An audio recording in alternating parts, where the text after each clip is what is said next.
This is the voice of freedom. We are not one voice. We are many. We are your voice. But we can only be effective if you use your voice. Your voice. This is the voice of freedom. We will not hide from the truth. We will ask the hard questions until we are sure we have the truth. Welcome to the voice of freedom, where your voice will never be silenced. Howdy, folks. How you going? Good to have your company again tonight, and nice to see so many of you out and about and have put up with my inability to figure out the difference in daylight savings time. I apologize.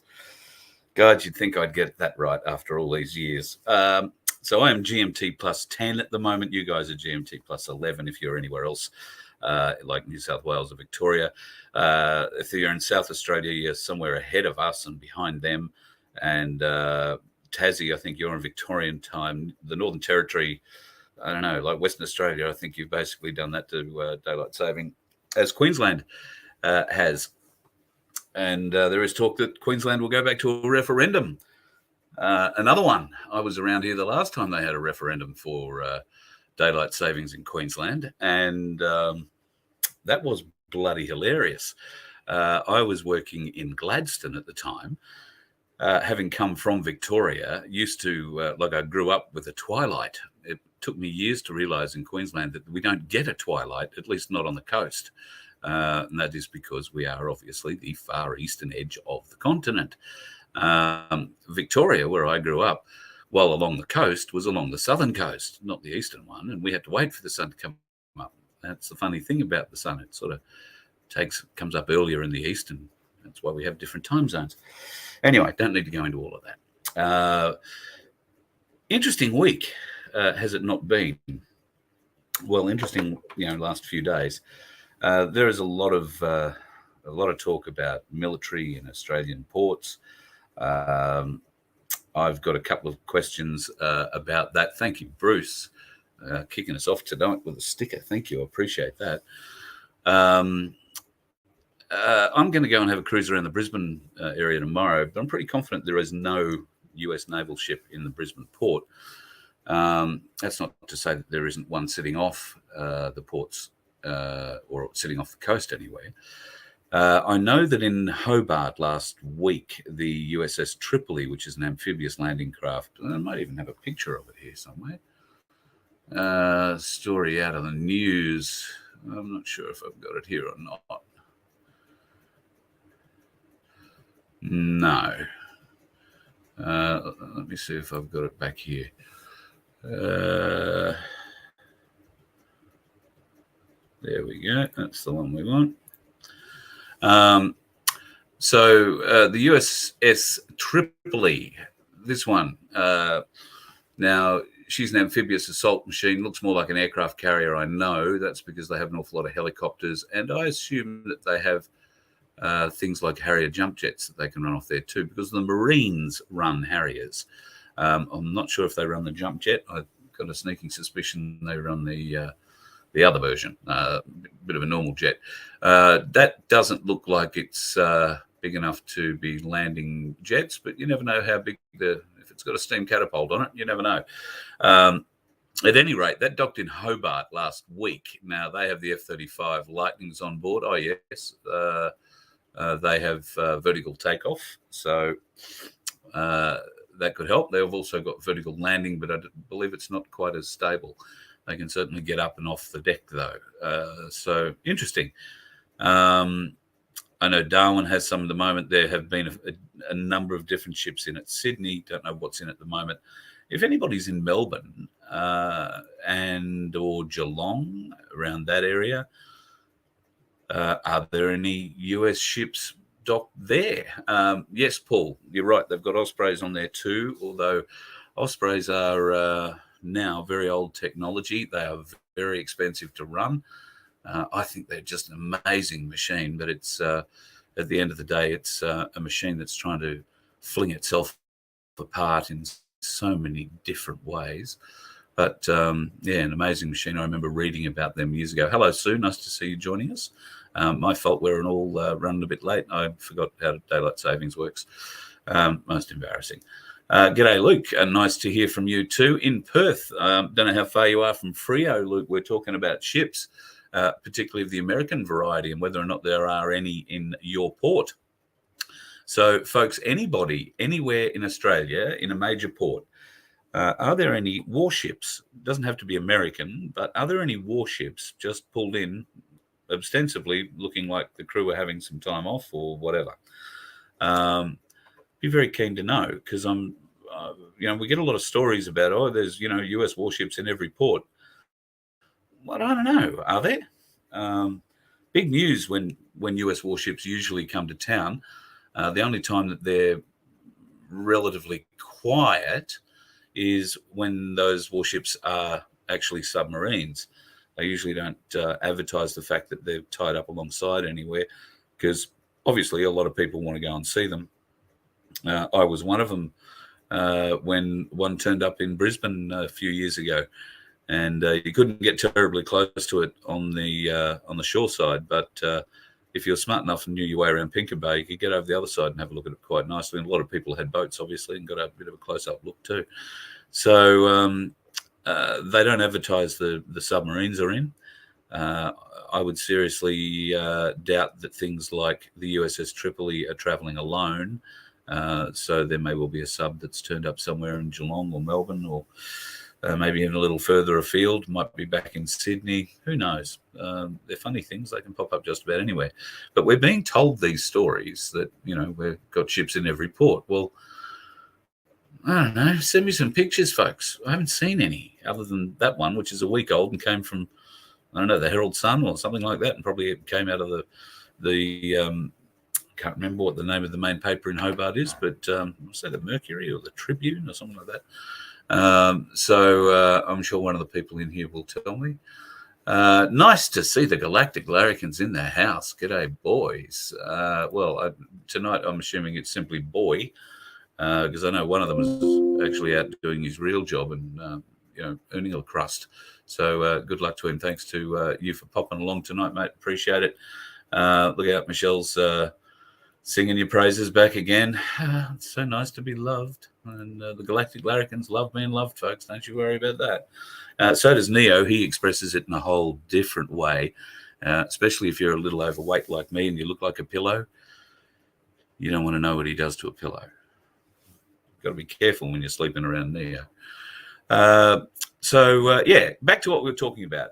The advertiser, it is in Hobart. So thank you very much, whoever put that one up. Sorry. What was that one? Subs rock into harbour at night, and they also leave at night as well. Yeah. They usually, unless the Navy are coming into town on shore leave, they usually don't advertise the fact that they're coming to town. Let me just pick my pen up.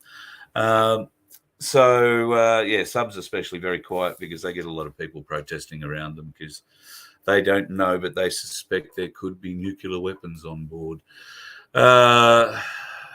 That's why they don't dock in New Zealand at all. In fact, I'm not sure too many US warships dock in New Zealand at all.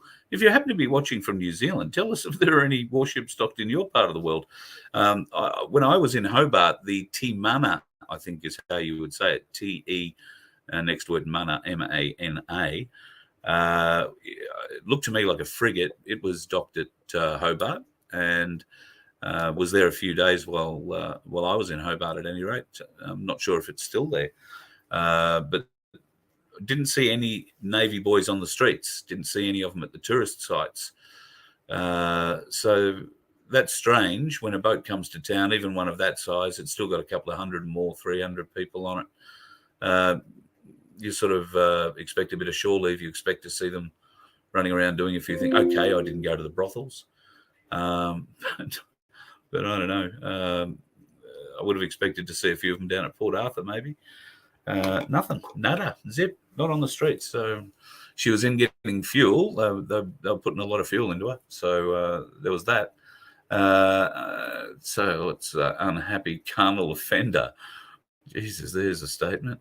It had an ABC headline, Carl, explaining why it's there. Oh, yeah.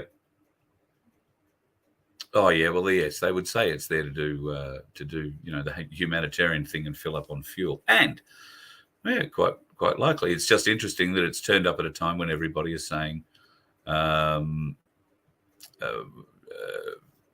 got a ship in every port. So I'm asking the question, do we really have a ship in every port? Is this something we should be getting excited about? I can't be in all the ports, but I am going to be passing a few of them very shortly. No guarantee that anything will be in there, least of all cargo ships. There's rumours abounding that our ports are closed to cargo ships. Now, if anybody can confirm that, I should actually ask Sean Ambrose if he's in the chat. I'm not sure if he is. Poor bugger's got himself a new job, but it's a reasonable drive from where he lives to where he works and then back home again. And he's got to do it in Sydney traffic. So I'm not sure if he's back yet, but he's a man to know about ports and all things nautical. So might be a question I'll have to ask him. Now, I did mention that the boys, both Sean and Patriot 101 Glenn, were going to come on tonight. Unfortunately, they're both busy. Glenn actually has a whole heap of, and I'll quote him, important Zooms that he has to do. That's cool. And as I said, Sean, unfortunately, is stuck in traffic. But they assure me that they will be available for the Friday night free-for-all, which I'm looking forward to. Should be an interesting show. I did see somewhere in the chat someone asked about Guru. Try and find that. I think it is, where is Guru? That is the $64,000 question. I'm not sure. I haven't heard from Guru in a little while. He's been helping Cossack, or they've been working together on some stuff in Sydney, which I think has gone out pretty well. Just trying to think back over the weekend, they had a barbecue, huge sausage sizzle, and I think there was 100 beds for the homeless that they turned up to St Andrews in Sydney and tried to donate to the church, and then have the sausage sizzle out the front, feed a few people, and have a little rally. It wasn't going to be anything huge by any stretch of the imagination. So I believe the church made it bigger than it needed to be when they refused the Aussie Cossack and the Guru permission to have a barbecue there. And then the police turned up, and then the police major mobile command center turned up, of course, because, well, I think that's all they do. They sit in that van and they watch Aussie Cossack videos or watch his live streams and then wonder whether or not they can go out and arrest him for something, because they are just hunging to try and put him back behind bars. Because you must remember that the Aussie Cossack is still on bail, folks. He's still on bail until I want to say it's January. I could be wrong, but it might be the end of January. And my hat goes off to the man. I mean, he is pushing the boundaries and doing some very, very good stuff. In fact, Tracy Grimshaw's quitting, or has quit, and she's going to leave A Current Affair at the end of this year. I reckon the Aussie Cossack, Channel 9, should be looking at the Aussie Cossack to replace her. I mean, let's face it, at the end of the day, it would be a pretty easy mix. You put him into the same dressing room she had. You wouldn't even have to change the wardrobe much, because she likes to wear those big jackets. And, well, if I'm honest, the Cossack's bra size and Tracy's is probably the same, so they wouldn't need to swap out too much there. Wouldn't have to upgrade the wardrobe much at all. And I guarantee you, the Aussie Cossack will bring you some ratings and a hell of a lot of fresh ideas, I dare say, for A Current Affair. And if there is ever a foot in the door man required for We the People, then vote 1, the Aussie Cossack, for foot in the door. Did that finger come up? No, it seems to disappear in the blackness. There you go. Vote 1, the Aussie Cossack, for foot in the door man on A Current Affair. If you can't have Tracy Grimshaw's chair, I mean, for all the aforementioned reasons. Love you, brother. I love the work that you're doing. You're really doing some great stuff at the moment.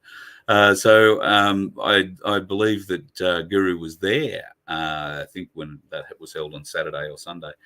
And I did hear in one of the Cossacks videos, I heard Guru speaking in the background. So he did get a hold of the mic. I heard that the mic got well, I don't know how the mic wound up, but yeah, somebody else wound up with a microphone there for a while, and eventually, when apparently he decided he'd had enough, and somebody else could have a go, he handed the microphone back, despite being asked a couple of times to give it back sooner. So I don't know. I haven't heard much about that, and I do hope Guru will let me know at some stage if he wants to talk about it. I'm sure. But at any rate, a bloody successful event all round. I was a bit disappointed. I mean, if you're a religious person, if you're somebody who heads off to church, and to be honest, I'm quite ignorant of what flavour church St Andrews would be. Catholic, Anglican, Presbyterian, Uniting, doesn't sound very Lutheran. So it doesn't really matter what flavour the church is. Their mission supposedly is to help the homeless, aren't they? All churches are meant to help the homeless. They've all got places, missions, where they help the homeless. They feed them, they clothe them, they give them a place to stay overnight, many of them. And yet the Cossacks arrived with 100 beds and food, donations of food, bread. They cooked the sausages. I don't know how many of the sausages they cooked, but they looked like they cooked an awful lot. And, a lot of people enjoyed many sausages, but I'm sure there were a few left over. So they could have gone to, the church's mission that night and been dished out for dinner. But no, the church didn't want to do that.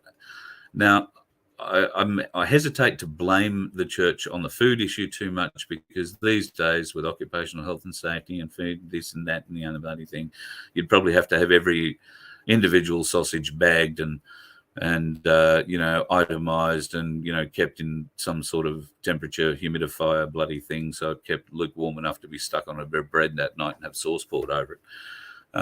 Or put in a fridge that was kept below, a certain temperature, so that you could still have it on your sandwich that night with a bit of sauce and not break your teeth trying to eat it because it had frozen.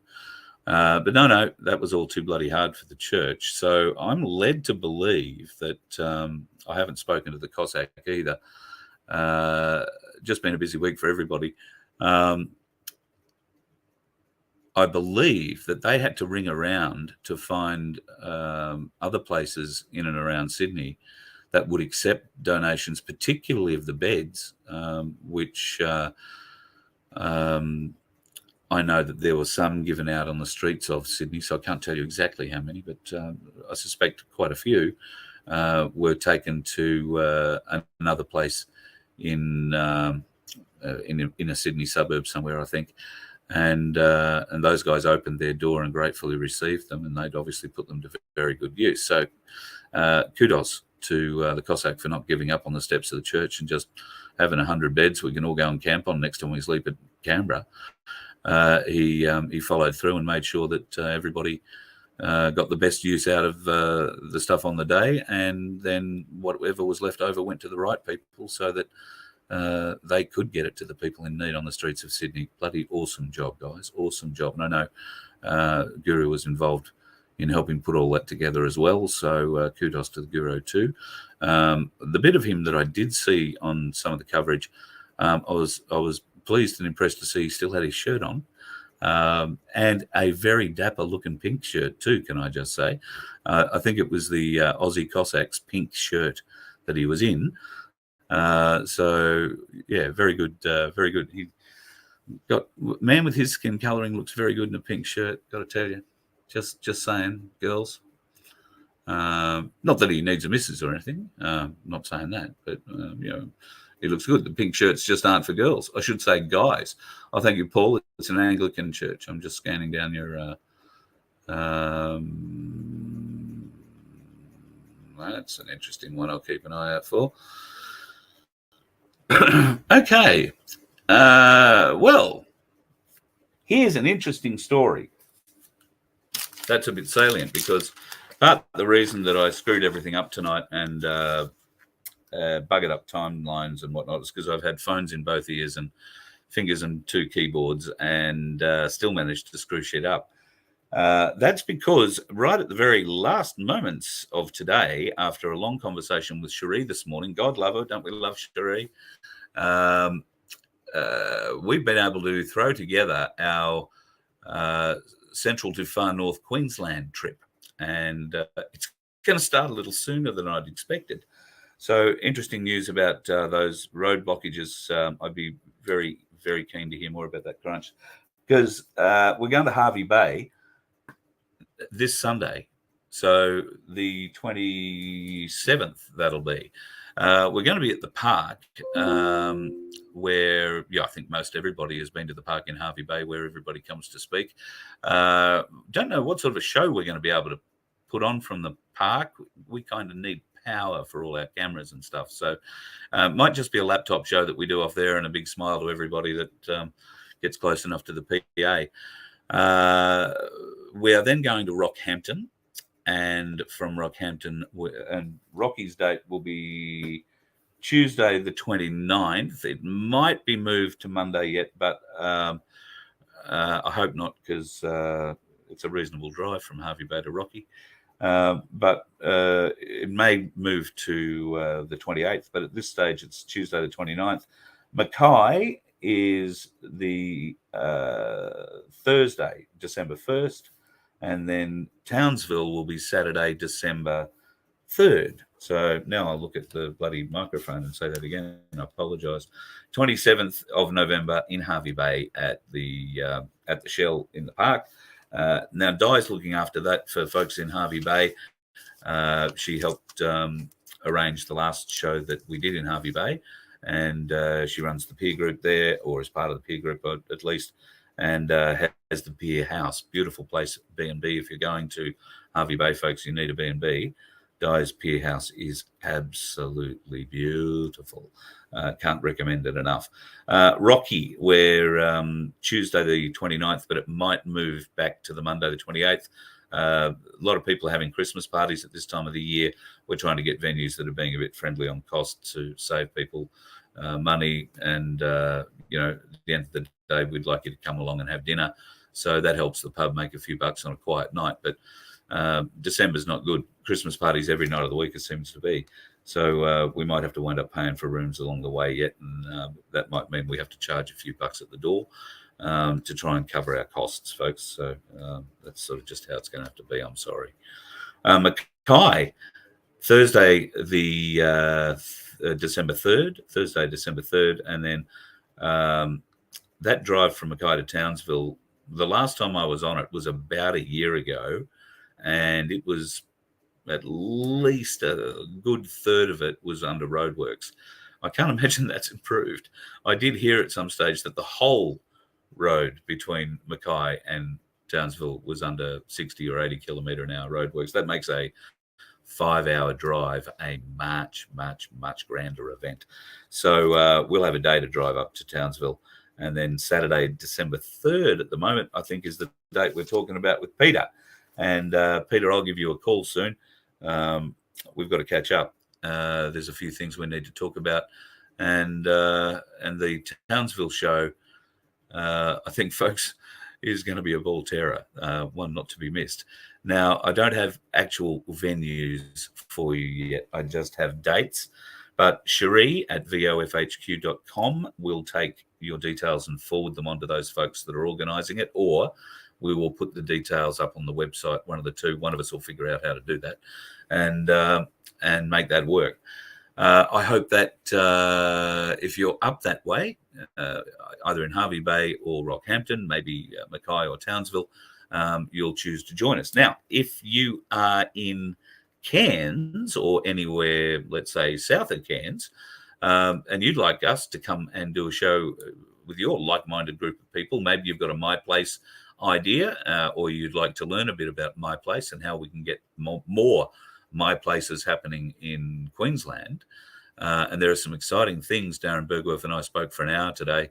There are some exciting things planned for My Place, and I'm very happy that Voice of Freedom is going to be allowed to play a part in quite a lot of that. So very excited. And Darren and I will have more to say about that over the next month or so. Who knows? Might be driving from Cairns to Melbourne yet. Well, did say we'll go on the road. Wherever you want us to be, we'll be there. So all we need is fuel money. And as always, you can donate at vofhq.com, folks. If that's the way you choose to help us, then it's gratefully received. T-shirts. Getting a lot of talk about T-shirts and a few orders for T-shirts. Right. So Hayden is the young man who's designed our new Magna Carta T-shirts, and our Voice of Freedom logo that you see behind me was designed by someone else. But we are having some logos and or T-shirts put together with new Magna Carta logo, new Knight, and they'll be in black and white. Now, we're going to take orders for those on our VoF HQ website. At the moment, we're just trying to find the right person to send those orders to, and hope to have that tied up this week. So if you're after a Voice of Freedom shirt or a Magna Carta shirt, then hopefully by the end of this week, you'll be able to go to our website, have a look at them, and see how they come up. I'm just going to have a bit of a glance and see if I've got an idea of how they look here. And I don't have them in this. So apologies. Can't show them to you right now, but I will get to it. So yes, some Voice of Freedom shirts coming our way. Let me have a look here. Those coercive control laws in New South Wales trying to bring in partners not coerced by government or doctors.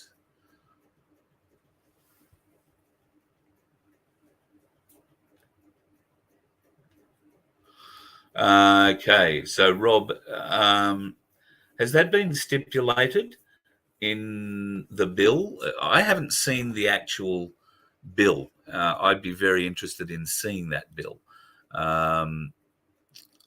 So essentially, if you're not sure what we're talking about here, folks, or what the coercive control laws are, there was a thing put out recently. Once again, I had a big clean out here the other day, and I don't think that I've left that in here. My apologies once again. So coercive control laws were being introduced that would make it illegal for people to coerce you in any way or compel you in any way to do certain things. Now, yes, I did see that these were particularly aimed at domestic violence. However, I didn't see that there was a stipulation that government or medical departments would be exempt from this law, though it makes sense that they'd give themselves a way out. I don't think it's really going to matter. I think they're going to face a whole heap of different law. Which is, probably a nice segue to get into a few of the things that I'd planned to talk about tonight. So Michelle, I'm only seeing maybe one end of a conversation here on Stu Peters on Red Alert. So I've been watching Stu Peters' new release, Died Suddenly.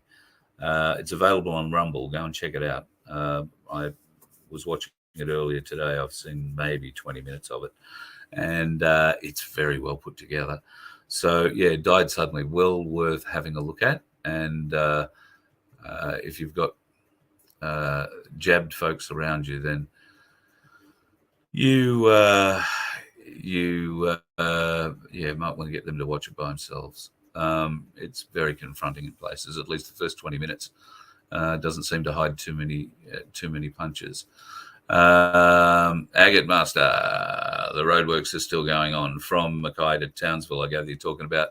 I also gather that there are roadworks between Brisbane and Hervey Bay. That normally takes 3.5 hours. Somebody said it took them 5 hours the other day to do that. So. All right, so we're going to have to allow a little extra drive time, but anyway, it's not a bad time of year to go out and have a look. It'll be interesting to see the contrast between the land. Obviously, we've covered a fair bit of it recently, from Victoria back through New South Wales, down around Canberra, and then back up here, of course.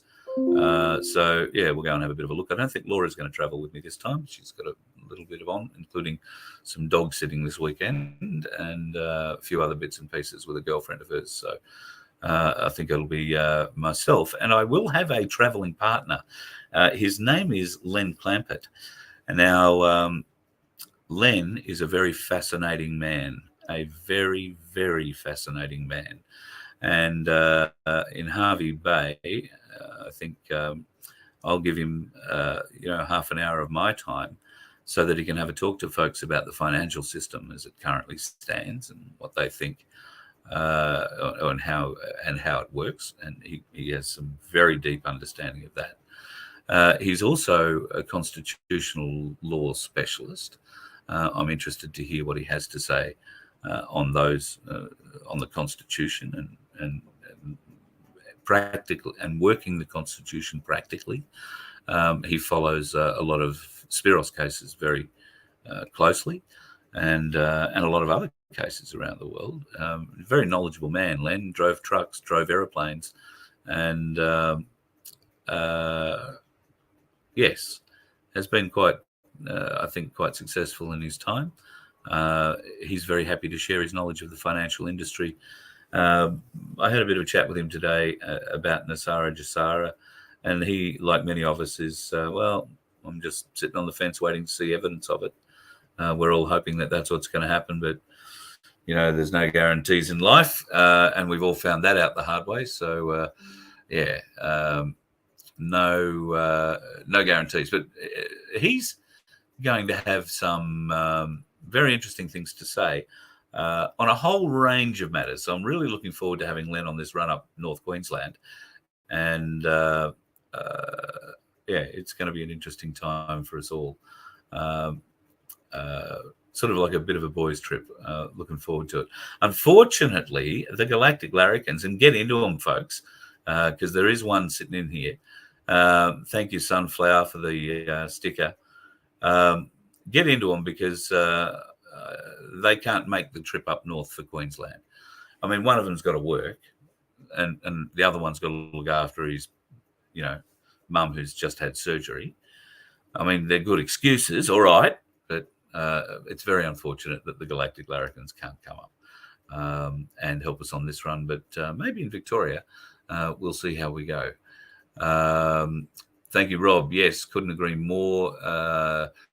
I think Nuremberg 2 is already underway. We just haven't seen too much evidence of it yet.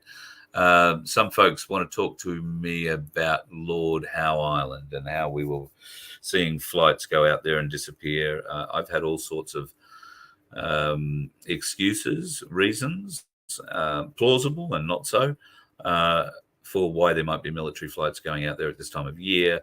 That, there certainly isn't anything military-like happening on the island. That comes from people who are living on the island. I simply say to you that Lord Howe Island is a very small island. One of the reports came back that it is a very, very short airstrip. The only military aircraft really capable of landing there are Hercules, which short field landing and takeoff aircraft. And that's pretty much what we've seen flying there. There have been some smaller jets.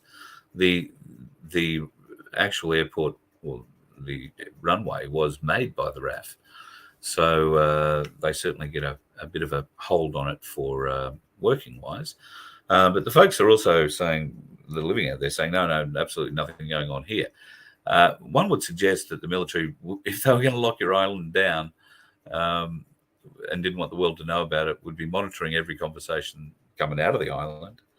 And the people would have been told under threat of, I would suggest, death, that to relay that there was anything out of the ordinary happening there could have catastrophic consequences.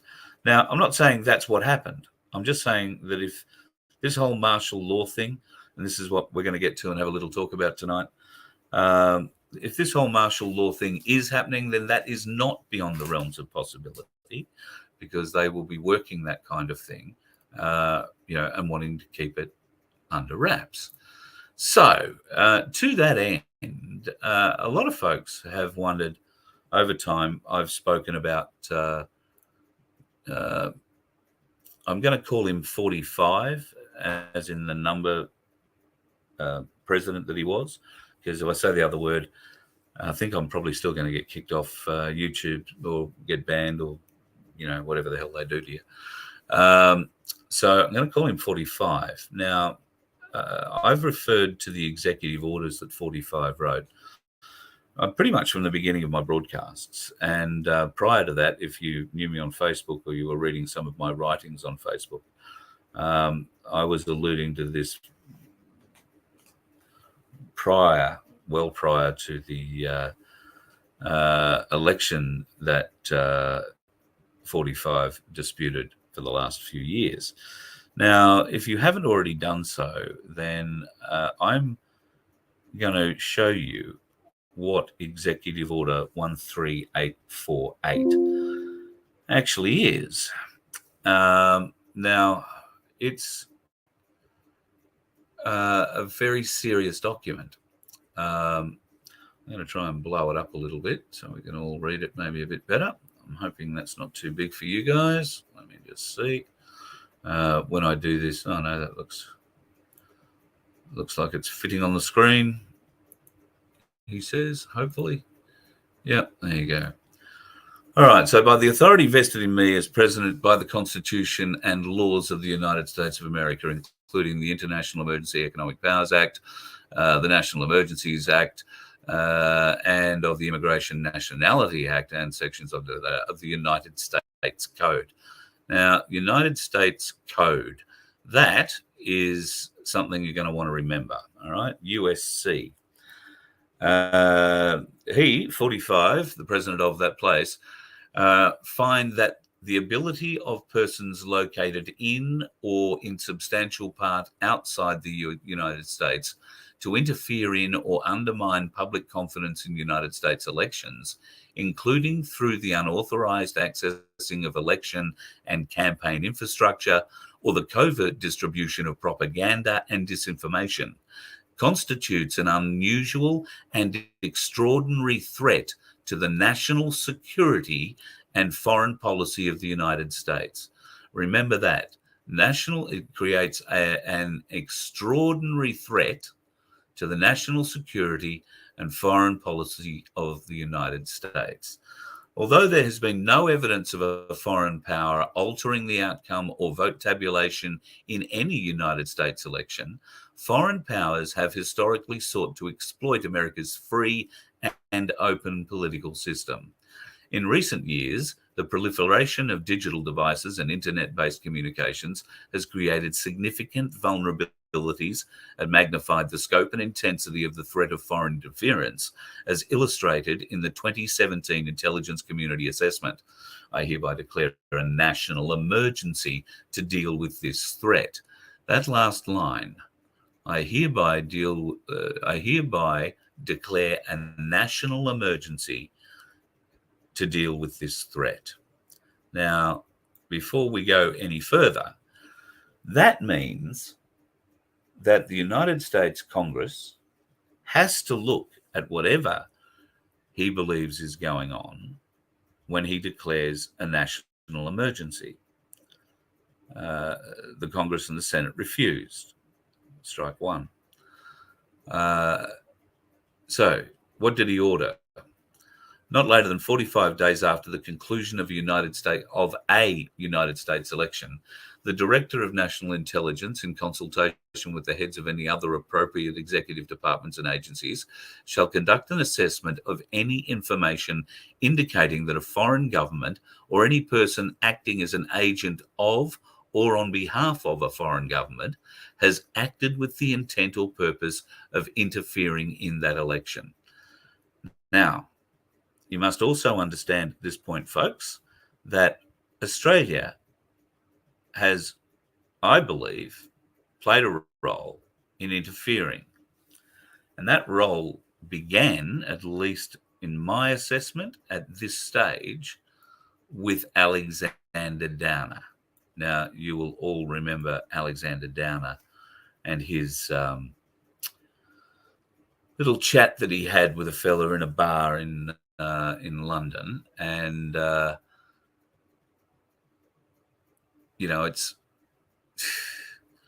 I don't think it's a large stretch to say that a lot of the ensuing small talk and then legal talk after that will see that Australia obviously were involved. Alexander Downer was definitely involved, and he was our High Commissioner to the UK at the time, I believe.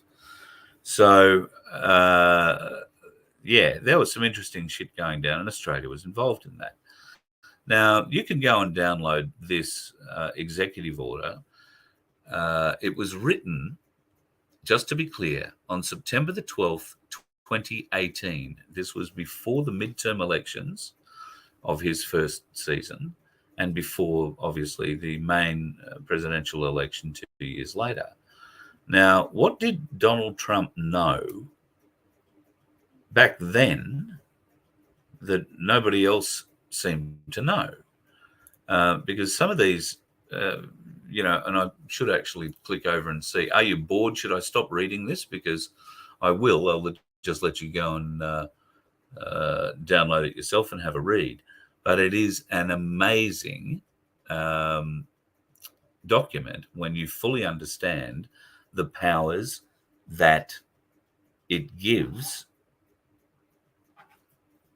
the United States military.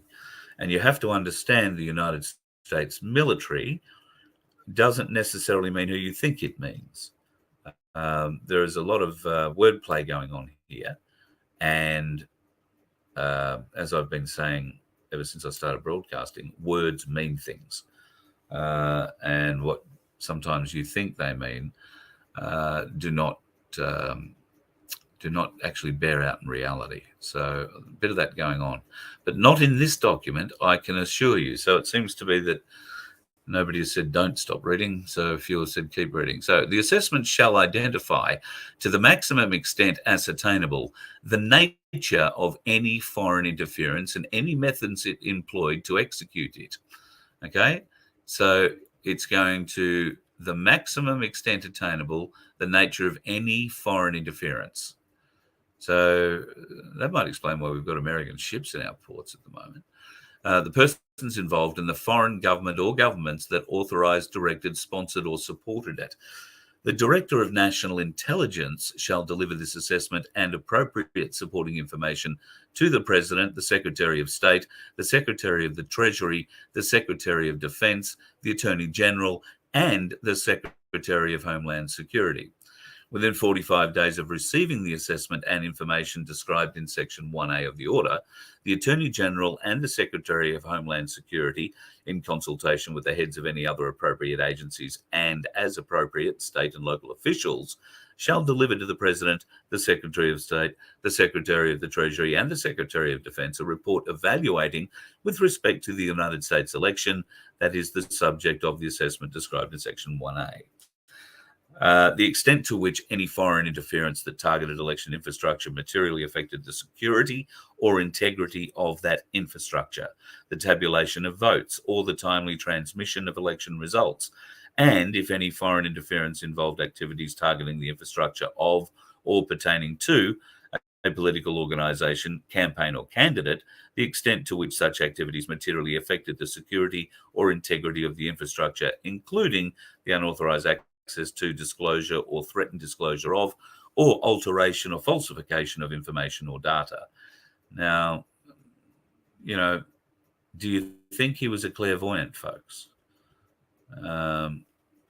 Because let's be honest, the bloke had some serious foresight there to come up with a lot of that, don't you think? Pretty wild. So this report goes on to show that, and I'm hoping that you're seeing me scroll through this, and maybe you're not. There is it lays out in exquisite detail not later than 30 days following the date of this order, the Secretary of State and all the other secretaries we mentioned before, and the Director of National Intelligence shall develop a framework for the process that will be used to carry out their respective responsibilities pursuant to this order. The framework may be classified in whole or in part, shall focus on ensuring, that's probably an important bit, the framework, which may be classified in whole or in part, shall focus on ensuring that agencies fulfill their responsibilities pursuant to this order in a manner that maintains methodical consistency, protects law enforcement or other sensitive information and intelligence sources and methods, maintains an appropriate separation between intelligence functions and policy and legal judgments, ensures that efforts to protect electoral processes and institutions are insulated from political bias, and respects the principles of free speech and open debate. In Section 2, all property and interests in property that are in the United States that hereafter come within the United States. Now let me, start that one once again. All property and interests in property that are in the United States that hereafter come within the United States, or that are or hereafter come within the possession or control of any United States person of the following persons are blocked and may not be transferred, paid, exported, withdrawn, or otherwise dealt in any foreign person determined by the Secretary of the Treasury in consultation with the Secretary of State, the Attorney General, and the Secretary of Homeland Security. 1, to have directly or indirectly engaged in, sponsored, concealed, or otherwise been complicit in foreign interference in the United States election. So, all property and interests in property that are in the United States, bear in mind that Australia is a United States registered corporation, that hereafter come within the United States, or that are or hereafter come within the possession or control of any United States person of the following persons are blocked. I don't know what that means. And may not be the following persons, comma, are blocked and may not be transferred. So basically, this means that if you own property in America or any other country, you are blocked from selling it. Any money that you get from it won't be allowed to be transferred or whatever. Paid, exported, withdrawn, or otherwise dealt with in any foreign person determined by the security. Yeah, right. Part 2 is to have materially assisted, sponsored, or provided financial, material, or technological support for, or goods or services to, in any support of any activity described in subsection AI of this section, or any person whose property and interests in property are blocked pursuant to this order, or to be owned or controlled by, or to have acted or purported to act for or on behalf of, directly or indirectly, any person whose property or interests in property are blocked pursuant to this order. That essentially means, just have a reread. Okay. So it essentially means that anything and everything that you own, if they can track you in any way to being tied to interfering in the election, anything and everything that you own becomes theirs. Everything. Now, these are probably 2 other executive orders well worth looking up, 13694 and 13757.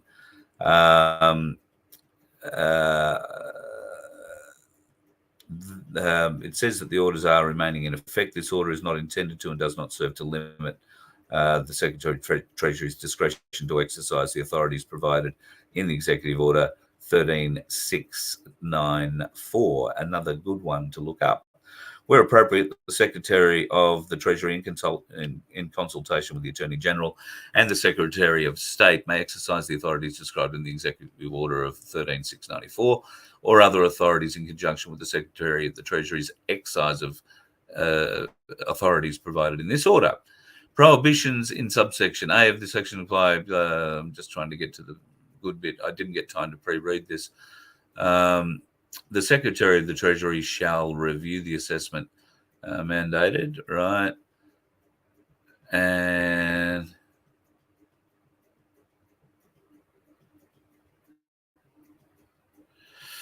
okay, this might be the section. The recommendation shall include an assessment of the effect of the recommended sanctions on the economic and national security interests of the United States and its allies. Any recommended sanctions shall be appropriately calibrated to the scope of the foreign interference identified and may include one or more of the following with respect to each targeted foreign person: blocking and prohibiting all transaction in a person's property and interests in property subject to United States jurisdiction, export license restrictions under any statute or regulation that requires the prior review and approval of the United States government as a condition of the export or re-export of goods or services, prohibitions on United States financial institutions making loans or providing credit to a person, restrictions on transactions in foreign exchange in which a person has any interest, prohibitions on transfers of credit or payments between financial institutions or by, through, or any other financial institution for the benefit of a person, prohibitions of United States persons investing in or purchasing equity or debt of a person, exclusion of a person's alien corporate officers from the United States. So some fairly hefty penalties there involved if you are caught interfering in an election, whether you are a national or an international who's been caught doing it, and they probably continue. They do. Imposition on a person's alien principal executive officers of any of the sanctions prescribed in this section, and finally, any other measures authorized by law.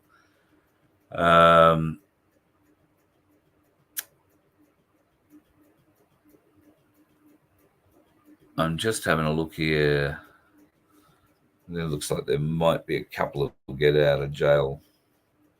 The prohibitions in Section 2 of this order include the following: the making of any contribution or provision of funds, goods, or services by, to, or for the benefit of any person whose property and interests in property are blocked pursuant to this order. So this means that if you try and help someone or company that has been blocked by the United States, this act, this order, then you're going to be subjected to all the same punishments that they've been subjected to.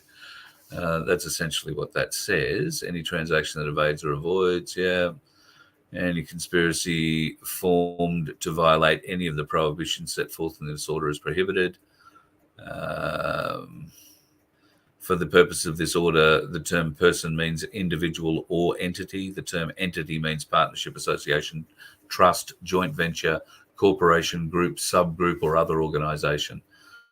The term United States person means United States citizen, permanent resident, alien, entity organized under the law of the United States or any jurisdiction within the United States, including foreign branches, or any person, including a foreign person in the United States. The term election infrastructure means information and communications technology and systems used by or on behalf of the federal government, state or local government in managing the election process, including voter registration databases, voting machines, voting tabulation equipment, and equipment for the secure transmission of election results. There's some interesting stuff in here, folks. And given what's going on in Victoria at the moment with the Victorian election, I think it's salient to understand a few things. I don't know that I'll need to go off and read that any further. It doesn't look like it's tracking on the screen. It should be, but it's not for some reason. So my apologies. I think what we need to understand with that executive order, Donald Trump makes it quite clear the punishment for everybody that is caught trying to do something illegal in an election, in an American election. Now, if we can skip forward just a little bit, I would say that there are valid arguments at this point to say that we are already under American control to a point. I believe that the corporate Australia, if you like, is, if not dead, then certainly owned in America. And under the control of white hats now. I think the corporate side of it's going to be blown away. Australia, if found guilty, and it's pretty obvious that we have had some involvement, and Trump made those executive orders quite public. Everybody could see them, and countries would be very stupid not to look at the executive orders that are put out by a president. They just thought, I think they all thought they were too smart, and what was he doing reading the tea leaves, looking forward like that, to know that there might be a call for someone to take control. You'll find that further down in that article, which you can just Google, Executive Order 13848, its number is, and that will outline to you there are some significant punishments, including acquisition of all your assets. Now, in the case of a country, that means that America takes over a country. Now, that could mean, and this is why we smile at each other when we talk sometimes. I know Ricardo and I have nodded and smiled a bit and smirked a bit about Australia being the 51st state of America. It's not as stupid as it sounds, folks. It's not as outrageous as it sounds. It's actually more than likely on the cards. And if it's not the 51st state, then I believe Australia, along with New Zealand, most of, if not all of the South Pacific Islands, Fiji, Tonga, Samoa, don't know about Vanuatu, will become American protectorates. And that will mean essentially that we'll be covered under American law. I think American Samoa and Guam are American protectorates.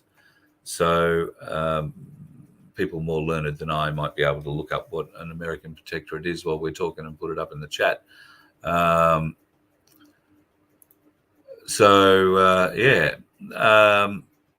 just seeing some interesting... hang on a minute. Let me cancel that. I'm seeing some interesting things being posted up here I've missed. Has Koshi resigned or been arrested? I didn't know that Koshi had gone off anywhere. I haven't watched morning TV in a little while, and I'll be honest, I haven't seen much on by way of mainstream media at all. I do know that there seems to have been a great procession of people leaving the project.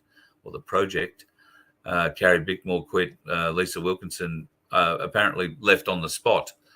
And now Peter Hellier has announced that he is leaving the project as well. Now, that's got to be a bit of a shock to the system. That was only announced tonight. It's going to leave Waleed Ali there by himself. That's going to be pretty cool. What did he have to say about it?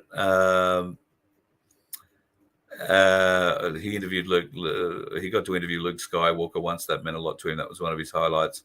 I don't know why he's leaving, and frankly, I don't care enough to finish reading the article. So, but Peter Hellier, that's 3. If Koshi has gone, I'd be interested. I have seen a little bit of mainstream media news recently, not attacking Channel 7, but certainly alluding to the fact that they don't have much versatility in their morning show ranks. And by that, not a diverse group of presenters. Now, by comparison, I think they put up the SBS breakfast show. It might have been the ABC breakfast show. I don't know. Like I say, I don't watch any of them. But there certainly seem to be a few more diverse colours there, if not a few names as well.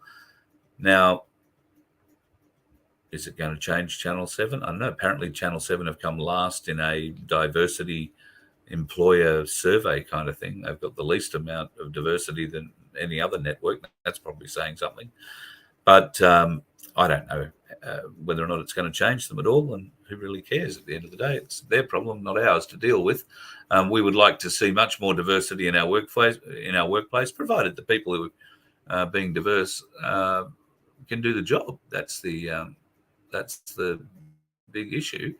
There's no point in giving people a job because they're good people. They have to be able to do the job. I sometimes wonder how it is that accountants wind up running businesses, unless they're running accounting businesses. But recently, a friend of mine who has a very successful business of her own and was propping a new business to come and join, and was getting great approval from the different levels through the business that she had to go through before it got the tick of approval after being presented to the boss by everybody below him who'd assessed it and given it the thumbs up, said, yes, this is a great idea, we should be doing this. He looked at it and drew a line through it because he's an accountant, and he thought the cost to promote his business was too much. Now, it'll be interesting to see what happens, because without promotion, the business isn't going to go terribly well. And it was a pretty good and very cheap and very effective way of promoting, the whole very large business. Let's see. We'll see what happens, because I don't know. Accountants, he's a new boss and he's an accountant. Accountants know how to read the ones and the dollar signs. And they can keep track of the numbers, and that's awesome. But they've never had to go out in the street and sell a product. They've never had to deal with an angry customer who's had that product fail on them. And they have had to deal with, profits are down this month. Who can we sack? Who can we lay off? Who can we put on a casual basis and knock back their hours? They're involved in those sorts of decisions every day. But, put the shoe on the other foot and be interested to see what they actually come up with. Yes, I think Channel 10 are in damage control. Maybe we should be talking about the Aussie Cossack taking over the project. He's probably got more chance at Channel 10 than he does at Channel 9, getting Tracy Grimshaw's chair at A Current Affair. He can fill Carrie Bickmore's chair at the project, all right. I don't think the bras are going to fit, so there might be a wardrobe upgrade required. But he'd be bloody good. So I don't know. All pushing for the Aussie Cossack on the TV. Go hard. I think he's Australia's best foot in the door man ever, and he's working for the people. He's going hard at the moment, so all power to him. Yes, Mick, I saw your comment, and I agree. How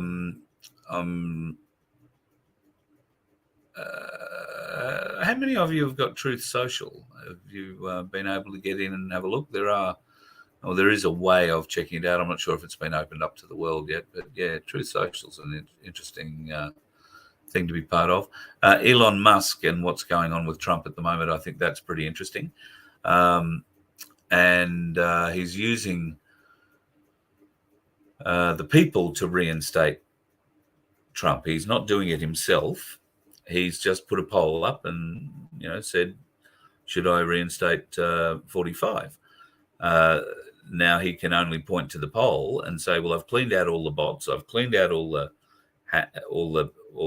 fact checkers, I've cleaned out everything else. This is as clear a vote as Twitter can ever give you. And apparently the majority said yes. So yip-yah, woohoo. It also gives Trump a way of coming back onto the platform that doesn't make him subservient in any way to Elon Musk. It's not like Musk is granting his permission to put Trump back on. It's the people have said, yes, we want to hear from Trump. So that's Musk just saying, I'm giving the people what they want. And Trump saying, all right, well, if you're giving the people what they want and what they want is me, okay, I can be part of that. So I think that's the way you should be viewing what's going on there with Trump. Some interesting things happened in Canberra recently. You might have seen that flash up before. The AC government has decriminalised small amounts of commonly used illicit drugs, becoming the first jurisdiction to do so in the country. Aren't they an advanced little lot? I mean, aren't they just so advanced and forward-thinking in Canberra? Beautiful. At any rate, here's what you've got to know. From October next year, people in the ACT will be able to possess the following illicit drugs without a criminal charge being levelled against them. You can have 1.5 grams of amphetamine, or speed, if that's what you prefer to call it. Cocaine, you can have 1.5 grams of that. That's probably good for, 2 nostrils worth at some stage, I would have thought. I don't know. Never had it. Meth, 1.5 grams of that. Yip, yeah, go your hardest. MDMA. Most dickheads must... missed the A. 1.5 grams of that. You can have 1 gram of heroin, which I'm sure is more than enough to fuck with your head. 50 grams of dried cannabis. So I suppose 50 grams of dried cannabis is well, it's 50 grams of dried cannabis, isn't it? Psilocybin, 1.5 grams of psilocybin. I've heard of most drugs. The only reason I can pronounce that one is because it's popped up recently a few times in my life for some reason, and so I know that that's how you say it. Let's say it. Psilocybin. It has something to do with mushrooms, I believe. At any rate, you're only allowed to have 1.5 grams of your mushroom psilocybin, and you can have 0.001 of a gram of LSD. I don't know if we've spoken about the shows. I think they're on Netflix. There are some very interesting documentaries on the introduction of and use of LSD through the 50s and 60s, the testing that they did on people. And we've only heard, I guess, the horror stories of it, but they're well, let me just say, there are those. I'll try and get the name and let you know. It'll have to be in tomorrow night's show. Nearly had it, I thought, there for a minute. But there are 3 videos or 3 shows, and one of them is about psilocybin. The other one, I believe, is about LSD, and the third one is it's about something else that is sort of on the edge of hallucinogenic or whatever. So I'm led to believe that these shows are really, really worth watching. I haven't seen them myself yet. My daughter has watched them and recommends them highly, and a number of people who recommended them to her, I've obviously recommend them highly. I just haven't had the time to sit down and watch them. But we'll come up with the name, and I'll let you know that in tomorrow night's show. What else have I got floating up here? Oh, this is a beautiful one. I did have this on a different screen. I was set up on another computer earlier, and for different reasons had to move. I would have been able to zoom in and blow this up for you. But this is an award-winning Kmart same-sex family doll package that you can purchase in America. I don't know if you'd seen that one. I thought it was interesting to discover that one and chuck it up. Here's one for the Victorians. Now, folks, if you are voting in Victoria this weekend, vote independent. If you want to vote A1 supported independent, great. Darren Bergwerf is obviously running in Frankston. There is a young lady running in Mildura whose name escapes me at the moment. Please, if you do not want Dan Andrews re-elected, vote independent in your area, and try and vote the independent that isn't associated with a party, if you like IMOP or UAP or whatever. Don't be involved with any of that. Also, do not get suckered in to voting for any of these parties that this Glenn Drury bastard, who got caught bragging about how he's been able to have an influence over every Victorian and, dare I say, other state elections, maybe federal elections, for the last 25 years, because he sets up parties that are simply fronts for the Labor Party, and we're going to siphon votes their way in preferences. That includes the Liberal Democrats, the Democratic Labor Party, or the DLP, the Sack Dan Andrews party. Now, nobody seriously expects whoever stands as the person for the Sack Dan Andrews party is going to stand in one seat, and he's going to get whatever votes he gets, but his preferences are going to go to Dan Andrews. All right? That's just so sick. And just the kind of thing these bastards do. Health Australia, New Democrats, Fiona Patton's Reason Party, Darren Hinch, he'll be running under the, what's his, Law and Order Party, I think, or something, or maybe just Hinch is just running for himself. Companions and Pets, Sustainable Australia, Animal Justice, the Legalised Cannabis Mob, the Transport Matters Mob, and the Shooters, Fishers and Farmers Mob. All of those are a vote for Dan Andrews. Every single one of them. So if you're in Victoria and you're voting this weekend, just whatever you do, don't say, oh, I'm not going to vote. Bastards. Doesn't matter anyway. It's all cheating. Don't do that. It's important that you get out and you vote. Now, I don't want to tell you how to vote, but independent for me, after having seen what's happened in Victoria, having seen the trauma on so many Victorians' faces and heard so many stories, real life stories of the losses that they experienced. And I'm not talking just financial or business losses. I'm talking personal losses, marriage breakups, children who've committed suicide in the home, just horrendous things that have happened that our mainstream media have kept very quiet about. But the people, particularly in Melbourne, who I think suffered some of the harshest lockdowns anywhere in the world, if not the harshest lockdowns in the world, have suffered terribly for. Do not let, the fact that we believe that there's been so much corruption in the election process before deter you from voting this time round. Make sure you go out, cast a vote for an independent. If you can't find an A1 independent, if you can't find an independent, then, vote for a party independent like an IMOP or whatever. But go for the independents first, if that's what you can, if you have one in your particular seat, because that's the only way we are going to see the kind of change. And when you see someone at the exit doing an exit poll, please tell them what you voted. Truthfully. Tell them truthfully what you voted. All right? Don't be shy. If you're going to get change that is required in Victoria, if you're going to get this bastard not only thrown out but locked up, then you're going to need to be proud of who you're voting for at the moment and why you're voting for them. So when you get those pollsters as you exit the polling booths or the polling places and they say, oh, do you mind just answering a few questions? Please answer those questions. It'll be a great shock to many. But obviously, if you have the ability to stick your mobile phone up and record yourself while you're being asked these questions, it'll make some great online footage. Love to see it. If you want to send it through, we'll put it up for you, or you can put it up on your own channel. Do whatever you like. Send us a link.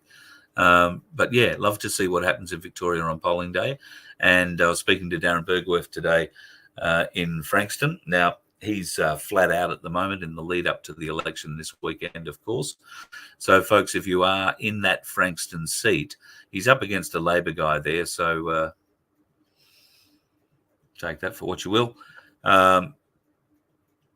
Darren, I can't begin to tell you how good Darren would be for not only Frankston folks, but for Victoria. If he was elected to that parliament, I cannot begin to tell you how much of a difference he would make in the lives of every Victorian. He is such a motivated man to help, to build community, and to stop the lies, to get to the bottom of the lies, to get to the bottom of the corruption. He is exactly the kind of bloke that you want representing you in our parliament. He's a leader, folks, and he is really worth your attention. Darren Bergwerf in Frankston, running as an A1 supported independent this weekend. And if you're in that seat, please please, I implore you, vote Darren independent, because he will make not just a difference in your lives, as I say, and the people of the seat of Frankston, but he will make a difference in every Victorian's life. And I have a sneaking suspicion if he doesn't get in here, then down the track, who knows? He might be making a difference in Australians' lives. He might stand for a federal seat. He's that kind of bloke that you would want in a brave new world, leading the fight for us, because he's looking for new ideas. He's full of them himself, but doesn't think he has all the answers. He's very open to doing what's best for everybody, and is fully aware that we all need to contribute. This isn't a leadership thing. This is just, okay, here's a road. This is the road we can follow. And here's some plans we can make to make sure that when those following us are coming down our road, they've got some pretty cool places to stop and stay along the way. So keep an eye out for Darren Bergworth. He's a big mover and shaker in Victoria. And I can tell you that my place is kicking along famously. And that's what we'd like to try and get going. Hervey Bay, Rockhampton, Mackay, Townsville, and if we get up to Cairns, if there are folks in Cairns or somebody further south of Cairns, I want to say maybe Innisfail, got in touch and said they would like us to come up there too, but I've lost your phone number or your email or all of it, so I can't put Cherie onto you. So if you're up that way and you want to help us out with the show, then we would be looking at somewhere like the 5th or the 6th of December in Townsville. Be in touch with Cherie at vofhq.com if you can help us out there. If you've only just joined us, a little bit of news is we're heading back on the road again. This time, Hervey Bay on the 27th, Rockhampton on the 29th. That may shift to the 28th, I'll let you know. But the 29th, that's next Monday. Then the following Wednesday, we will be in Mackay, and no, I think I've buggered that right up. So, Thursday, December 1 in Mackay, and then Saturday, December 3 in Townsville.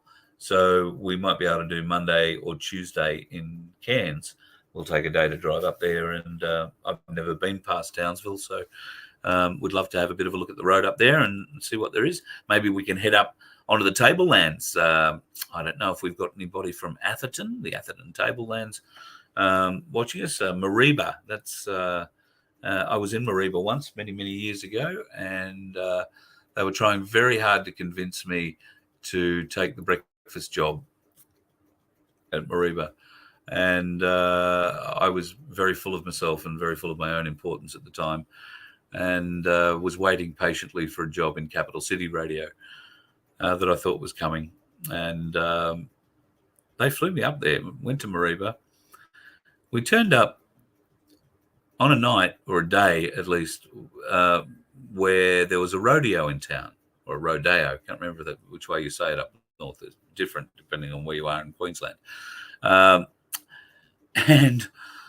there was a big parade in town that night, and I just got off the plane. I'd been driven up the hill to Mareeba in the station car, been shown the radio station, which, if I'm honest, at the time was best described as primitive, and then told or asked if I would drive the station car that we'd just come up the mountain in a parade that was about to take place in the main street. I said, oh, okay, yes, sure, right, no worries at all, let's do that. So I've jumped in the car and I've driven the car. There was a truck that had the other people from the radio station up there waving flags. At some point, I was announced as the new breakfast announcer, which I hadn't agreed to at that stage. And after that night, we wound up in a old theatre. I want to say it was an old theatre. And I wound up in the top of that old theatre, listening to a band that was playing the best cover songs of all time and drinking Bundy rum with a bunch of cowboys. And they had their way with me, folks. Let me say, I'll be honest.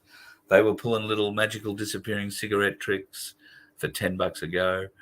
They were doing, oh God, they were doing all sorts of weird shit to me, and all the time filling me with what used to be my favorite drink at the time. And the next day, suffice to say, I couldn't get out of town fast enough. I don't think they could get me out of town fast enough. I remember I had to stop because I wasn't feeling terribly well, and I needed a toilet.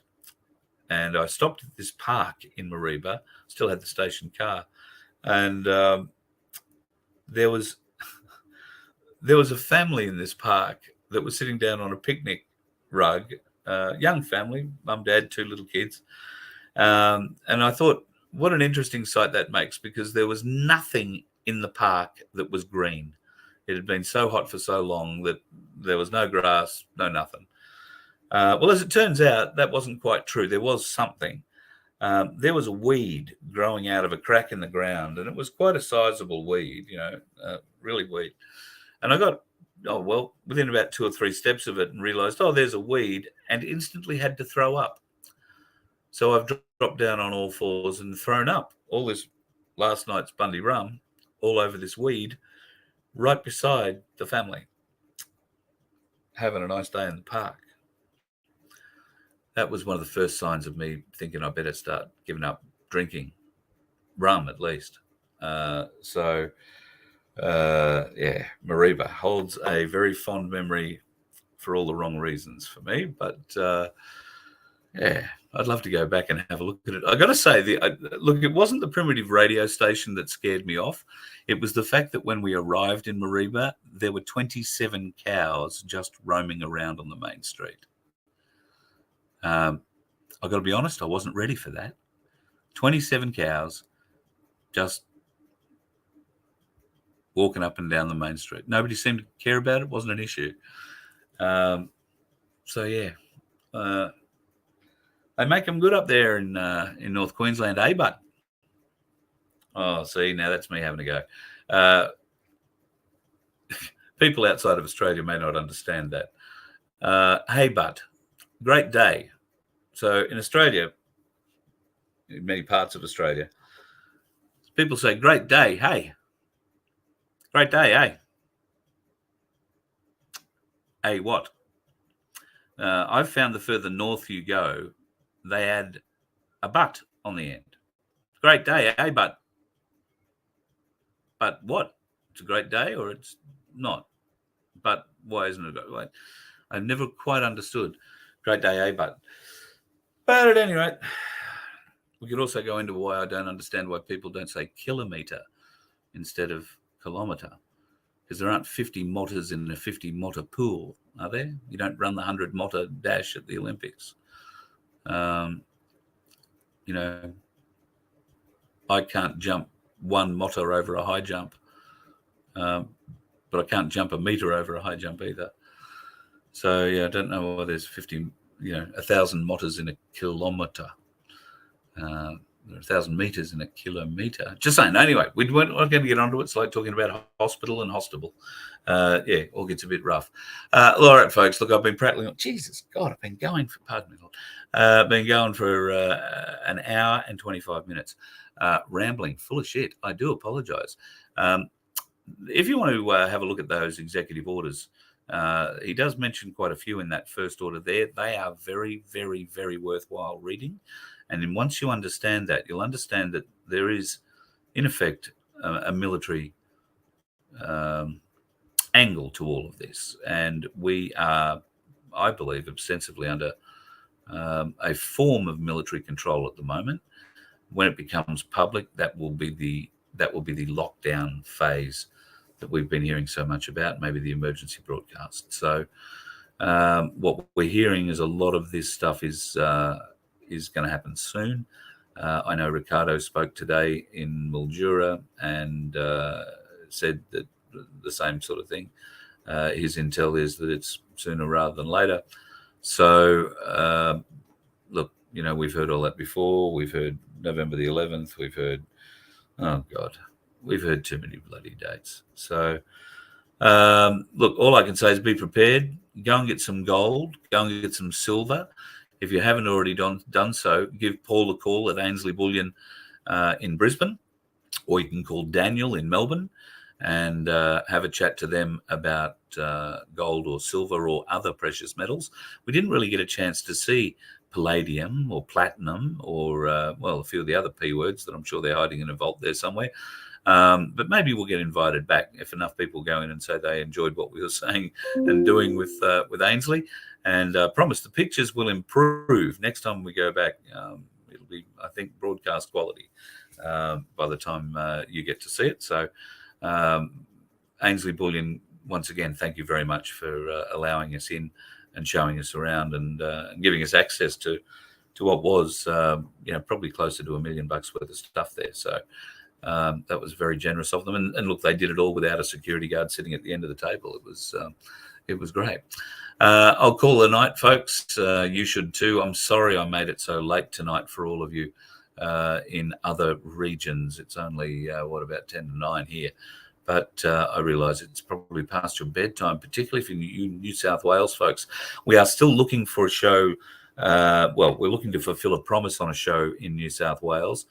That's heading up towards Katoomba in the Blue Mountains at Michelle's place. Now, that's all hinging on a bit of a gear we want to go and collect and get in Sydney and then set up and use at her place for the first time.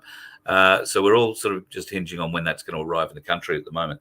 We've heard some stories, and I'm not exactly sure how true they are, that our ports are closed to cargo shipping at the moment. Hence, I'm keen to go around and have a look in Brisbane tomorrow.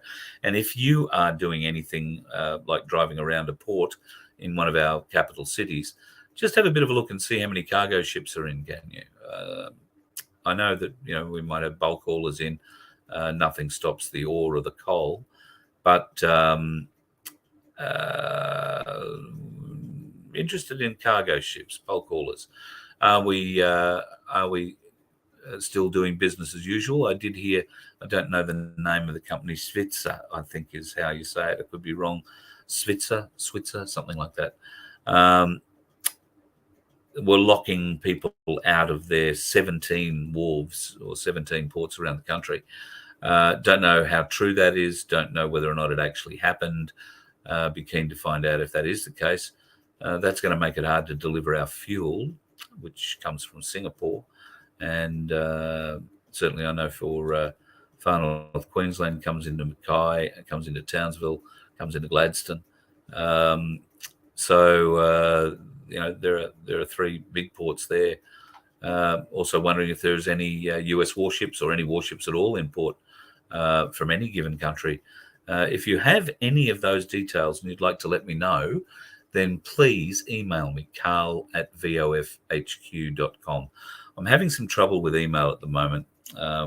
We've got I think it's a denial of service attack that's happening through our website, and it's really slowing down our email. But give it a go. I'm hopeful that our web guy will be on that in the next day or two. He's just busy at the moment with the election, and that's happening down in Victoria, and he's helping out a friend there. So we'll get fixed sooner rather than later. At the moment, we just have to deal with, oh God, I don't know how many thousands of spam emails that we're getting a day, but getting a heap of them. Must be saying something right. That's all I can say. And I guess if I was a bit more financial, I would probably pay the web guy rather than beg his indulgence. So if you want to help us out with the web guy, we can always do with a favor there. Oh, listen, there is something, I don't know, I'm just throwing this out there. Does anybody have a generator they don't want and might want to donate? It's looking increasingly like we're going to need a generator to do some of the places that we're going to go and do shows from in the coming months. And I don't have a generator. So I haven't really looked to see how much a generator costs either, but I don't know what I need I don't know what I don't know about generators. I don't know if I need, 2.5 kVA or 3.5 kVA or a 4.5 kVA, given that we want to run equipment and computers and, lights and all that sort of stuff. Nothing takes a huge amount of power, but I'm sure, given my luck, I can go out and pick up a second-hand generator, and not only will it be not powerful enough to power everything that we require, it'll blow up, just when we need it most. That's the kind of shit luck I have. So any advice on that? Would love to hear from you folks. I'm currently in Brisbane, so if someone had one they wanted to loan us for this run up north, that would be pretty helpful. But like I say, we run a fair bit of computer gear and camera gear and other stuff. So it's a matter of learning what I don't know about generators. So if you can help, Carl at vofhq.com, would really appreciate it. Gold City Bullion in Adelaide, another place to go. Thank you, Salty. Joe in Ainsley, Melbourne's good too. Yes, I was speaking to Joe, Peter. He was very helpful. They've got a great little team down there in Melbourne. I'm looking forward. That interview was originally meant to happen in Melbourne. And I was heading back to Melbourne after the Shepparton gig to do that. Unfortunately, I was separated from my equipment, which meant I was going to have to do a mad dash to Canberra to go and get the cameras and associated other bits, because the larrikins were not coming back to Melbourne. And one thing led to another. I wound up having to come back to Queensland anyway. So fortuitous that we could shoot it at Ainsley Bullion in Brisbane instead. And Daniel was instrumental in making that very easy and very simple to happen. So Daniel in Melbourne at Ainsley Bullion, thank you very much for your help. And of course, folks, if you are in the remotest bit interested in investing in metals, then give Ainsley Bullion a call or give them an email. Tell them that you spoke to me, you saw me on the Voice of Freedom, and we gave you that recommendation. They'll answer any questions that you have. And if you haven't seen it already, then go and check out the library on Nun2K, and you'll find our Ainsley Bullion chat there with Paul. Paul's the director of the business, owner of the business, and has been in the game for about a decade. His family in it before him, and has a wealth of knowledge on the subject. So really look forward to maybe getting another opportunity to have another chat with Paul at some stage. There is a lot more into the history of silver and gold than we really know. And I'm led to believe he's got a pretty good idea on most of it. So I'm looking forward to hearing more of those stories.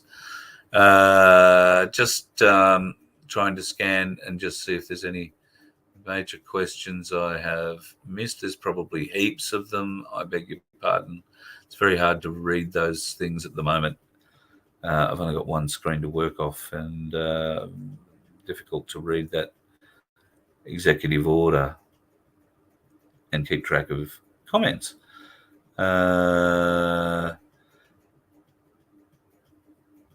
Sent me a video. There you go. Crunchy, what you sent me? You sent me a video about roadblocks North Queensland, mate. Really appreciate it. Thank you, mate. I appreciate it. I will go and dig my emails out. And to everybody else, thank you very much for turning up tonight. Sorry I was so late. Bit of a dickhead mucking up daylight saving. So, yeah, my apologies. My apologies sincerely. Tomorrow night, God, who knows? I have a couple of interests. You see this book here? I can't show you that page. Hang on. No, I can't show you that page. Hang on. Right. You see this book here? There? Look, shit, you're going to have to believe me. I'm holding a book. And in that book has some very interesting phone numbers. Hopefully, one of those phone numbers will be answered tomorrow with an affirmative, and I will have a very interesting man on for a chat. If it is going to happen, I will do a little live, probably only on Nun2K, so I can do that on my phone. To let you know who that person is, but fingers crossed, we will have a very interesting chat with a gentleman tomorrow evening that I think you'll really enjoy. Can't tell you any more than that. Just trying to be a bit teasy, spooky. There you go. There we go. Hang on a minute. Peter has a tip. My tip, that's to buy Ainsley Bullion. The 1/10 Kookaburra is rare and very collectible. There you go. I was probably looking at one of those the other day. I've got a 1 ounce kookaburra. I think that's one of my coins. Got a 1 ounce kookaburra. It's a beautiful coin. I love the detail, and I just wish, folks, that the pictures were good enough. I don't think they were. I just wish the pictures were good enough, and I will try and do some editing on some still photos that I took to show you the exquisite detail in that 1 kilo gold coin. I mean, it's quite thick and not terribly big, but very heavy, obviously, for the size of it. And then that larger silver coin beside it. The detail is just exquisite. And you see different things under different light by moving them around. I mean, I can understand why people get so excited at shiny things. And, you hear small grumblings of people walking out in the elevator saying, "My precious." Or was that just me? Sorry. Yeah. So at any rate, go and give it a look. I think if you've got a few bucks to spare, and you can start with the cheapest coin or the cheapest ingot, because look, if this goes, look, let's just briefly talk about the extremes of this. Now, we've heard all sorts of wild numbers thrown around about where the price of silver could go. Now, at the moment, without looking it up, it's probably, if you're going to go and buy it, somewhere between $37 and $43 an ounce, depending on what you're buying, whether it's a coin or an ingot, or whether it's a bar or whatever described by Paul, that made the differences the other day. Now, if you're going to go and sell that, you're probably going to get $10 less for it selling it because of all the reasons that Paul gave the other day. So now is not the time to sell it. The time to sell it is when you make more on it than what you paid for it. At the moment, that's not going to happen, but they're saying it is going to happen. And when it does happen, it's going to happen dramatically. So let's say an ounce of silver, which today is worth, let's call it $40, all of a sudden, overnight, because of some skullfuckery that the markets have done to us for years in something called the COMEX market, have been suppressing the price of silver. And overnight, we wake up to a market that says, shit, silver is now worth $20,000 an ounce. Gold is worth $22,000 an ounce. So both of them have gone up through the roof, but gold is worth $2,000 more an ounce than silver. But silver is at $20,000 an ounce. You think, shit, I'm going to go and get one of those coins out, or a couple of those coins out, and I'm going to go take them down and sell them. Well, I'd hang on a bit, because we've heard other examples that the price is going to go to 40,000, 70,000. I've heard 80,000. I've heard over 100,000. I've heard 140,000 mentioned. That's the highest figure I've heard it mentioned. Now, I'll just be honest. I can't see a time where anybody is going to pay $140,000 an ounce, whether it be for gold, platinum, silver, myrrh, or God knows what. I cannot envisage that. But that's not to say it won't happen, because there's a lot of shit that we can't envisage that is going to happen. So could there be a way? What the hell would happen with inflation? There are so many things that we, take for granted in our world as real that aren't, and they affect those sorts of decisions. So we've got no real way of knowing. But let's say on the conservative side, it goes from $40 an ounce to $4,000 an ounce. Okay? And that's probably not beyond the realms of possibility, bearing in mind that both gold and silver have been suppressed. Gold will also go up. Now, gold might only go up to, say, $3,500 or $4,000 an ounce. If that's the case, then silver is likely to be fractionally less than gold, but only a little bit less than gold. It won't be, $2,500 less like it is now. If you want to buy an ounce of gold, off the top of my head, you're going to be paying somewhere around $2,500, $2,600. to buy 1 ounce of gold. Now, we saw in that Ainsley video just how little an ounce of gold is, how easy that would be to lose in my case, and then we saw the difference with an ounce of silver, either in the shape of a coin or a bar. Now, if that silver is going to go from $40 to $4,000 or $3,000, let's say, even if it goes to $1,000, isn't it? I mean, it's a hell of a win, isn't it? I mean, depending on how many of them you got. If you've got 40 of them, you're going to make 40 grand. Great. If it goes to $10,000, you're going to make $400,000. That's great. Wonder what the price of houses will be by the time you get that money. And then you've got to find someone who wants to buy it off you at that price. That's not going to happen. So, these are all things that you need to bear in mind. They're not big things to do on the play of whether you buy silver or you don't. It's silver is bought for the long term, and gold is bought for the long term. It's not bought for immediacy, and you're not going to be chopping it up and having to pay little bits of gold coin over or silver coin over a bench to pay for the butcher or the groceries that week. That's not going to happen. We might have another. I've been trying to get a hold of Spiros this week. Wanted to have a chat about people's banks, because I've been approached by a number of people who are very keen to put money into something like this, which of course has to be backed by gold. I'm not the person to run that sort of thing. I frankly don't have the time, but very happy to be involved in helping getting it established. There may well be people who are interested in helping establish something like that. So Cherie is the lady to flag your attention with there at vofhq.com, SHEREE at vofhq.com. Right, now I've talked, now I've talked over an hour and a half. I think we're going right. Buy high, sell higher, says Harry. We'll look at silver at the moment, I guess, is high compared to what it was a year ago. If you'd have bought silver a year ago, you'd pay $25 an ounce. Today, you're going to pay $40. So it is on the way up. It's just going up slowly.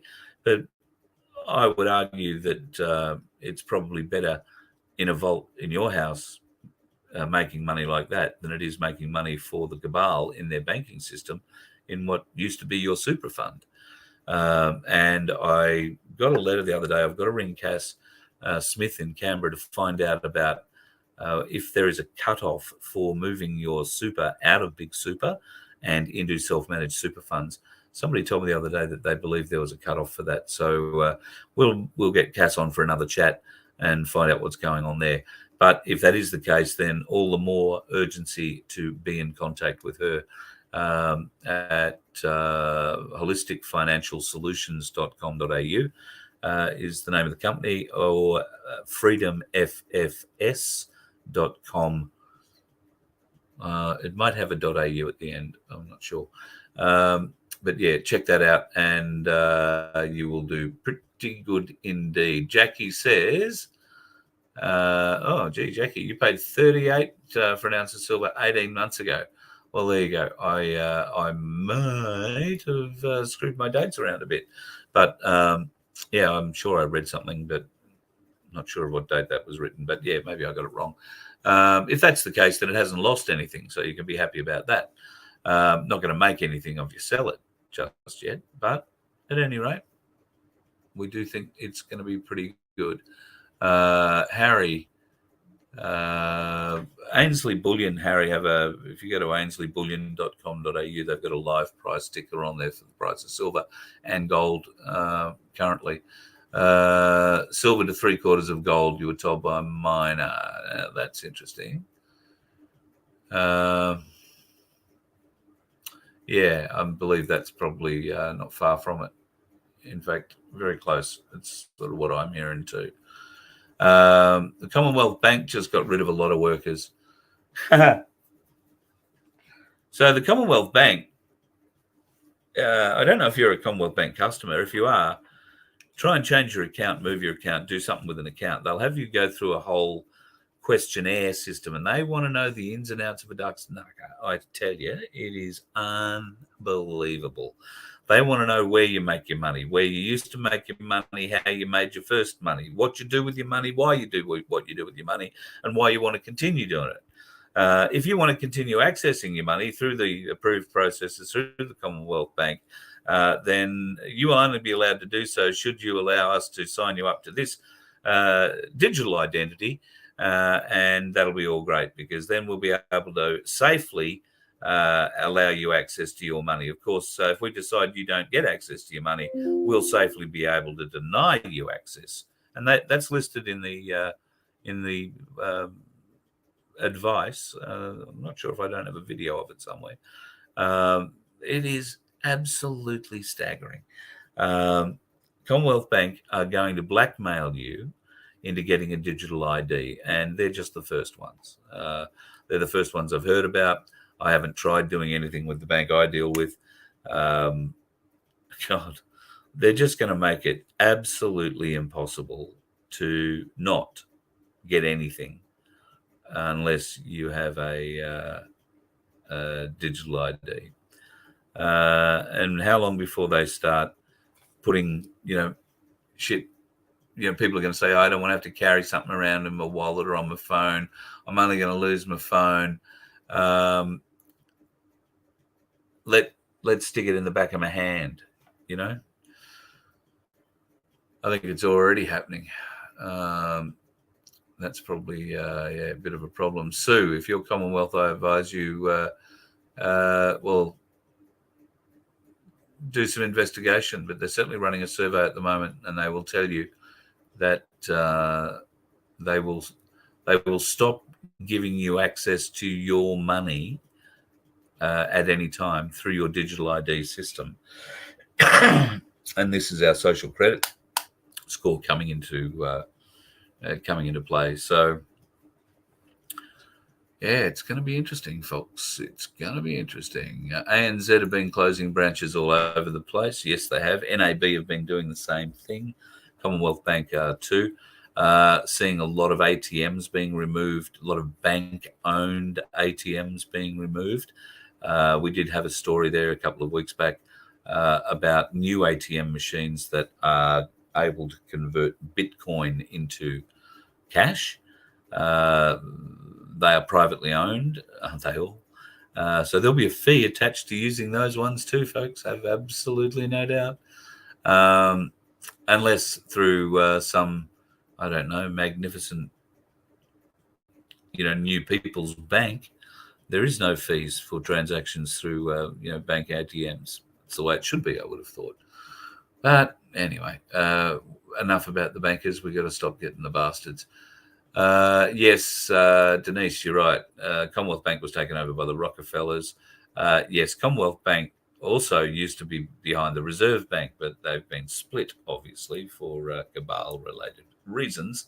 And, we have what we have these days, obviously the Reserve Bank of Australia, which is simply a central bank, and we all know who owns the central banks. But in Australia, you're right, the Rockefellers have a large interest in the Commonwealth Bank too, which interestingly is also registered in America as a corporation. God, who knew? Very, very weird. Yes, so you folks are talking about Derek. If you haven't come across Derek Johnson, he's a former Marine, very knowledgeable young man. He's an injured vet and very passionate. Unfortunately, he's not used to trolls. Gives them a great deal of time. Unfortunately, he reads what they say and gets upset about it. And then you can see that in his videos. But the information that he imparts is 100% spot on. Lovely guy. I've actually got a request in to talk to him at the moment. I'm one of the pile that he's referring to in his last message that he does have a heap of interview requests. So I'm in that pile. With a bit of luck, we'll get him on. But I find him fascinating to watch. And when he's speaking about, actual US military code, which is something that Australians need to understand. the UCMJ, the Uniform Code of Military Justice. That is a very, very serious book, and you want to look that one up on Google as well. The Uniform Code of Military Justice. Now, in there, you can probably also look up in America the Law of War. I know Ricardo has got a video out called The Laws of War, Part 1. I think there were 3 parts meant to be coming out. Part 2's out too, I want to say. Haven't seen it, but the American Articles of Laws of War, or the Law of War, is basically what happens when war happens and how America will fight a war. And it's a military document that isn't political in any way, shape, or form. It actually gives the power under the US Constitution for the military to act independent of government, particularly if they discover that that government is corrupt. Now, going back to the document that I was reading from before, the executive order, essentially what they've done there is enabled a whole heap of military to take over and run the country from, well, it turned out to be November 2 years later. But we are now seeing the results of that, folks. So I know it doesn't seem like it. I know we keep saying it's coming, but there are. Yeah, explain to me why so many of our television stars are dropping away. We knew that it was going to come. We knew it was going to come in a rush. Now, because you watch mainstream media, you won't see that there, or hear that there are probably a number of suicides happening as well, because they don't cover the suicides in mainstream media unless it's a really big name, maybe, and then it'll be if you've got mental health issues down the bottom, here's the number 2 Beyond Blue or Helpline or Lifeline rather. So they're probably not the people to call. Oh no, I shouldn't say that. They are the people to call if you need help in that regard. So. Yeah, there's a lot of interesting things that'll be going on this next few weeks. Let's see what other TV and movie stars disappear off the face of the earth. You saw that Chris Hemsworth has decided to back away from acting for a while. He's just completed a Netflix series called Limitless, where he explored the limits of his body and his strength, and during that discovered that he is 10 times more likely to suffer from Alzheimer's than those of us that don't have a special gene in our head. So he has now announced that he is stepping away from acting and taking a break, going to go and live happily with the kids and the family in the hills of Byron. Well, but is he? Because the huge mansion that he, I think, spent 5 years building, $20 million or more worth, palatial place. Many complaints to council about it from the locals while it was being built, before it was being built.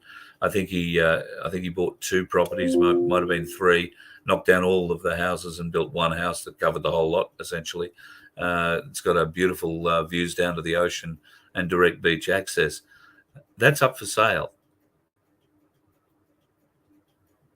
They've only been in it maybe, I don't know, 4 years, maybe 3-4 years. Now, okay, they have quite an extensive property portfolio, I believe, in Byron Bay. The Hemsworths in total, between the brothers, I think they all own quite a few properties. So it's not just them. Property prices, obviously, in Byron are very high. The median price, very expensive. And you've got to be in a certain bracket to afford to live there. I think you've got to be of a certain mindset to actually want to live there. Especially in summer. Jeez, place is bedlam in summer. Can't move around. The whole town goes into gridlock because the greenie, I beg your pardon, the councillors that are running the area don't like traffic lights. It would spoil the ambience of Byron Bay if there were traffic lights. And I think there's one roundabout So in their place, they put people with stop and go signs.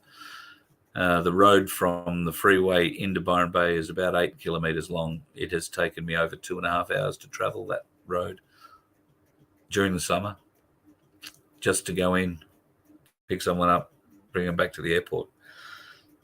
It's just, no. Don't go to Byron in summer. That's my advice. Very nice in other times of the year, but no. All right. So I'm going to call it quits now that I've talked for nearly 2 hours. God damn. Sorry, folks. Don't know what I'm doing. This wasn't the plan tonight, so thanks for sticking around with me. I really appreciate that you do so. Once again, we can only get on the road if you allow us to do so. We look for your donations to put fuel in the car and help us out on the road where we can. So you can donate at voiceoffreedom.com and help us get on the road. We're heading to Hervey Bay, Rockhampton, Mackay, and Townsville next, and that'll be Sunday. 10 a.m. Sunday morning in in Hervey Bay. So looking forward to that. Len Clampett's going to be on the road with me. You're going to love Len. He's got some very interesting stories. He's a very knowledgeable man on a whole range of subjects. So it's not going to be a boring week away with Len, and I think we'll have some very interesting shows. A bit of a pity, as I said earlier, the Galactic Larrikins can't join us. But look at it this way, it'll be one less dickhead on the road that we have to avoid, eh? You let one ant stand up to us, then they all might stand up.